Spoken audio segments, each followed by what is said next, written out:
Hello and welcome to another edition of the Reserve Report, your source for what's going on locally and around the Reserve. I'm your host, Corporal Ian Leonis. MARADMIN 32/15 announces active reserve enlisted career force control policies for fiscal year 2015.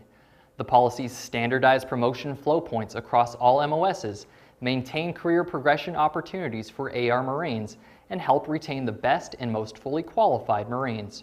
For more information, check out the MARADMIN. Over in Hawaii, combat engineers with Marine Aircraft Group 49, 4th Marine Aircraft Wing, put their skills to the test during exercise Lava Viper 15.1 TAC 2. The Marines refurbished old military housing, turning it into a beach outpost for military members trying to escape severe weather and to house advanced platoons waiting for their ships to arrive. Last month in Washington, D.C., I had the chance to meet a Navy veteran and his service dog at the Yellow Ribbon Reintegration Program post-deployment training. The next video explains how training service dogs helped this veteran cope with his return from the battlefield. Reserve Marines attending post-deployment training in Washington, D.C. were greeted by both human and canine presenters. Members of the Warrior Canine Connection demonstrated the benefits of service dogs for warriors returning home from the battlefield.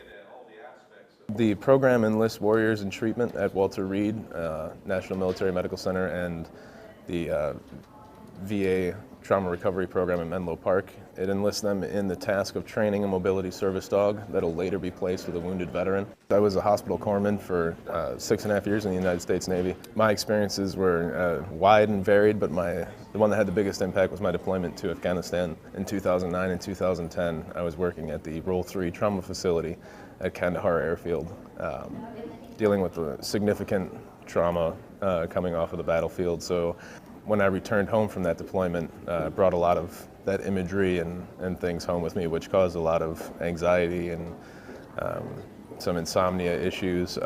My involvement with the dogs helped tremendously with my comfortability being out in public again. You know, going to the metro station, being around crowds and standing in long lines, people behind me, things like that, because I was focused on the training of the dog, you know, making sure they were comfortable and confident in those situations, which I guess working with them long enough, it started to rub off on me too, that I was kind of changing my own perception that the world is a safe place. Hey buddy, thanks a lot. In Quantico, Staff Sgt. Wyanika Christophe was recognized as Reserve Career Planner of the Year at the Commandant of the Marine Corps' 2014 Combined Awards Ceremony. Corporal Sarah Graham brings us the story.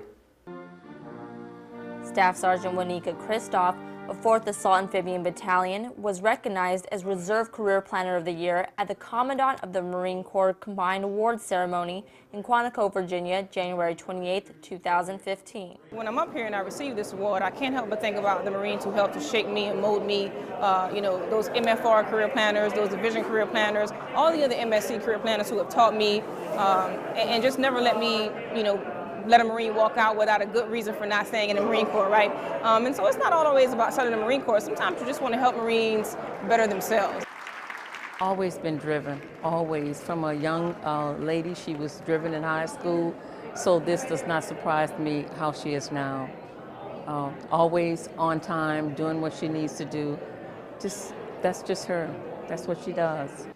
Career planners like Staff Sgt. Christophe have contributed greatly to Marine Forces Reserve, especially during the implementation of the Billet Identification Code system. We align Marines to the correct BIC in cases where the Marine does not meet the qualifications for a billet within that unit, or in certain cases where we have too many Marines assigned to that unit. We give them opportunities to transition to a new MOS, go to another unit, or transfer to the IMA program or the IRR.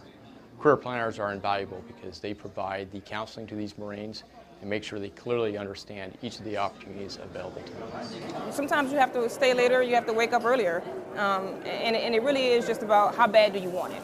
And so sometimes that means, yes, we can do what's required of us, but I promise you if you go the extra mile, stay a little later, work a little harder, you know, take pride in what you do, then it'll show. And I think that's what we've seen here today. Reporting from Quantico, Virginia, I'm Corporal Sarah Graham.